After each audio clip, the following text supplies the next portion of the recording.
Hi, everyone. Welcome to Habitat Now, Habitat's original video podcast. My name is Dusty, and joining us in the studio today is a very special guest, Arizona State Representative Sarah Liguori. Sarah, thank you for being here. Thank you for having me. Let's start by talking a little bit about how did you get into public service and what I think you oversee Legislative District 5, and tell us about how you got into public service and your district. Yeah, thank you. I like to joke that I got into public service by accident. Everyone makes their way to the Capitol with a different story, some more intentional than others. I got very involved at the local level. I was always a curious person and kind of politics adjacent.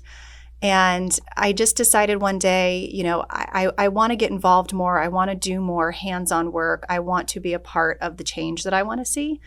And so I reached out to my local district office, and I just started going to meetings, and I just started volunteering and working on causes that I believed in education and elections, things of that nature. And then, to my surprise and our district's surprise, a seat opened up. Our representative resigned. And so it was, through the 2 years that I've been working in the district where I was encouraged to apply for that appointment. And I did because I felt like I had nothing to lose. If I get to go work at the Capitol, what a great bonus. And if I don't win the seat, then I just go back working with all the people and the causes that I believe in. Right. And to my surprise, I did win that appointment, and I got to go down to the legislature in 2022. And I was appointed again in 2024. And I won my election last year, so I'm serving the second half of my term. So I've served 3 years down there for Legislative District 5. That's awesome. Well, congratulations on that. And it sounds like you just showed up and you were caring and voiced the issues. That's what I tell people. I say, showing up is everything. And what you learn and who you meet, you never know where that's going to take you. But it really all starts with, taking that initiative yourself to say, I'm going to be present, I'm going to work on this, and being open to, seeing where it may lead.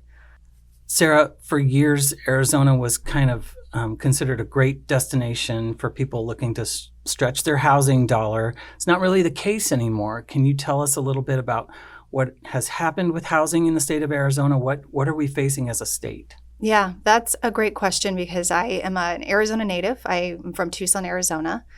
And I've lived in the districts that I've represented for the 18 plus years that I've been in Phoenix. But it was when I went down to the legislature in around 2021 where I started to get very concerned, seeing what was happening in other cities and states like Seattle and in Los Angeles and in Colorado, where they had massive influxes of people because of economic development and businesses. And then you see this tail lag of increasing unsheltered populations, prices going up, housing insecurity. And so when I went down to the legislature, people asked me, what do you want to focus on? And I didn't have all the answers at the time, but I said, I'm very concerned that I think that Arizona is really at this precipice of this, tsunami coming where we've had great affordability in the state. I was able to make $40,000 a year in my early years and rent a casita for $800 in the central part of Phoenix. And I watched that continue, erode as the population continued to swell here. And so it was really when I went down to the legislature asking questions about affordability and having concerns about watching, our homeless population continue to increase, where I say that Arizona is not unique to the challenges that we're seeing. The whole country is experiencing the same situations that we are with rents and home prices and supply inequities. But Arizona is very, I think, acute in some of the things from policy to the way that our state has always been more unique in being able to not adapt so quickly to the highs and the lows of the economic booms and busts specific to real estate. And so it was a real concern that, we're seeing become fruition here. And so that's been a major piece of the work I've tried to do at the legislature is address the affordability crisis and letting people know housing is connected to homelessness. And if we don't address affordability, we're going to continue to see not just people suffer financially and our communities suffer, but also this unsheltered population, very vulnerable population, seniors, families, children under 18 now are the most increases we've seen in the unsheltered population the past year. And if we don't address housing affordability and supply, we're going to continue to see those problems soar in our communities and with the people. And it's not just an urban or a rural issue or a red and blue issue. This is a community issue. This is a statewide, almost nationwide issue. This is a 100%. This is a statewide issue. Certain areas have certain variables that affect them differently than others, but I talked to rural communities. I worked for a nonprofit that focused on, the state. And so I would go out to these communities and work with these organizations in different pockets, and it's different versions of the same problem. We don't have enough housing. Our people aren't able to afford rent. They're being priced out of homes. Short-term rentals are taking over. So there's uniqueness in different parts of the city, but you're right. It's not partisan. It's not political. It's community-wide and statewide. And that's where I think we really need to address a lot of the work that we're doing as statewide. Agreed. So for those of you that don't know, Monday, October 6th is World Habitat Day, and we like to celebrate it because it's got our name in it, but more than 30 years ago, the United Nations designated this day because of the importance of shelter, the very thing we're talking about here, and it's a human right, and it's needed now more than ever, and we're just super grateful that you would come on the podcast with us and sort of help really underscore what we call it a celebration, World Habitat Day. So thank you for that. I'm a big fan of Habitat, and I can't wait to celebrate the day with you all. What can folks do if they want to get involved in issues, whether it's housing issues or other community issues, and support their local communities? Great question. Some people feel like, what can I do? How can I affect, rent prices or what housing options are in my community? And that answer is actually, you can do a lot. We have book clubs that we start up to just educate people. So there's a number of books you read. The most current ones, Abundance is very popular by Ezra Klein. Stuck is another great book that I recommend. We had that author on in my district as a book club. So read up and understand what is zoning? How did we get this supply? How does public policy affect the way my community is built? So very easy in just picking up a book, listening to this podcast. Find organizations. So, habitats are everywhere in the state, no matter where that you live. You can partner up with an organization that's working in the housing or homelessness space and say, hey, I'm going to help. What can I do to help?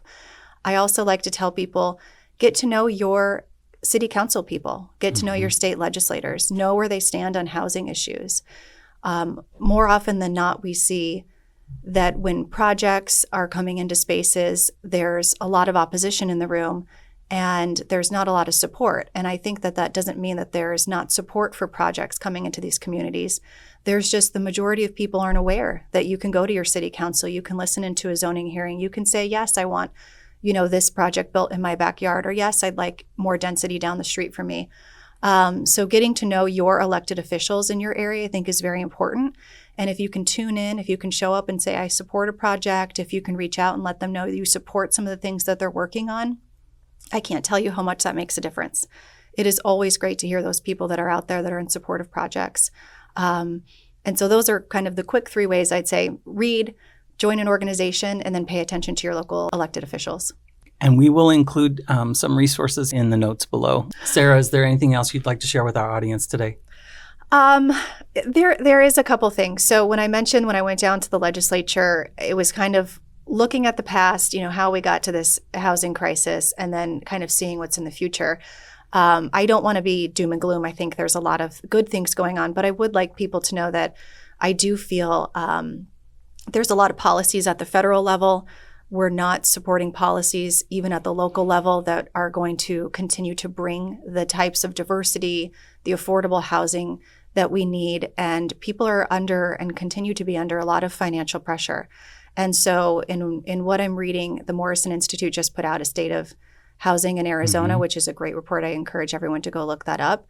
It kind of shows us that people are still, 50% of Arizonans are spending over 30% of their income on housing.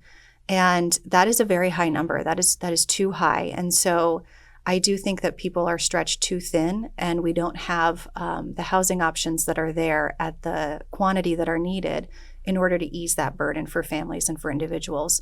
So again, the work that you're doing, that Habitat is doing, is so vitally important, and the work that our communities can do to continue to step up and support and understand that, this is not going away in the next few years. In fact, I'm worried that it might get worse here. We might continue to see our homeless population increase. How can we take care of each other?